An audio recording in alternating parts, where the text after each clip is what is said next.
episode of high blood pressure and difficulty in breathing, followed by fever during the week in between Christmas and New Year.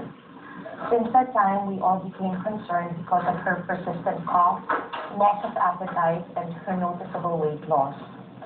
Our mom wanted to know what was wrong with her, and with her family by her side, she submitted herself to a checkup and several tests. The results show that our mother is suffering from cancer of the colon. It's a very difficult time for our family, most especially for our mother. We respectfully ask that she be accorded her privacy. Ikinagulat ito ng lahat. Dahil ilang linggo lang ang lumipas, ay aktibo pa si Pangulong Cory sa pagdalo sa mga misa at rally bilang suporta sa GTE Star Witness na si June Lozada. Hindi ko na anong akalain na 75 na ako, ito pa nilang gawain ko.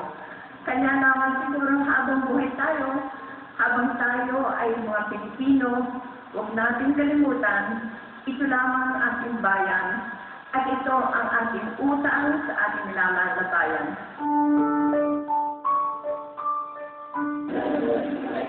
Tila seryoso na nga ang karamdaman ng dating Pangulo nang magpa-chemotherapy na siya sa Makati Medical Center noong Marso 25. Pansamantalang nawala sa mata ng publiko si Cory, isang pagpapahingang sinabayan ng pagdarasal ng taong bayan matapos ang ilang buwan. Muling nakasalamuhan ng mga tao si Cory. Buwan na ng Mayo, nang unang magpakita si Pangulong Aquino sa publiko sa misang ginanap para sa kanya sa Pink Sisters Convent sa Quezon City. Pero ikinagulat ng marami ang malaking pagbagsak ng katawan ni Pangulong Aquino. Pinasalamatan ng dating Pangulo ang mga Pilipino na nanalangin para sa kanyang paggaling.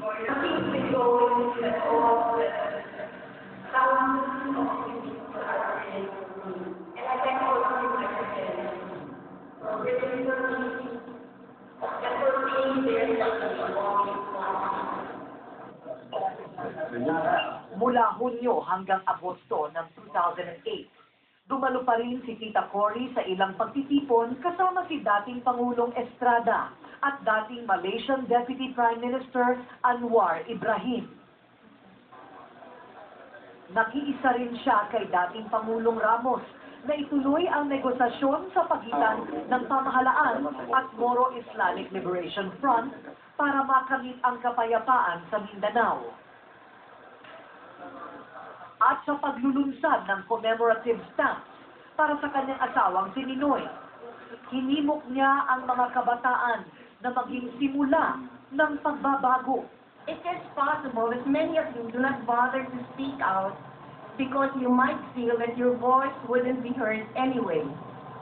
It's possible that many of you feel misunderstood or underappreciated. If that is how you feel, let me tell you this. You are important.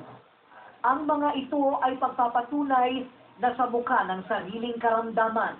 Ang paggaling ng sakit ng bayan ang nangunguna sa kanyang kamalayan. Mayo 4 nang sumailalim si dating Pangulong Aquino sa isang operasyon sa Makati Medical Center para tanggalin ang bahagi ng kanyang colon na kinapitan ng kanser. Pinabalik na sa pagkain. So, nakalakad. Doon dinatang ko nung umaga nakaupo, nagbabasa ng dyaryo, napaka-upbeat nung mood. At talagang kinikredit nga niya lahat ng mga nagdasal para sa kanya nga. At hinihingi niya kung pwedeng tuloy rin yung pagdadasal para sa kanya, tulad na rin ng pagdadasal niya para sa ating lahat. Umasa ang lahat na mapupuksa ng operasyon ang sakit. Pero noong Hunyo 24, muli siyang na-confine dahil sa kawalan ng ganang kumain. Mula noon, lalo pang bumuhos ang suporta at pagpapakita ng pagmamahal ng taong bayan sa dating Pangulo.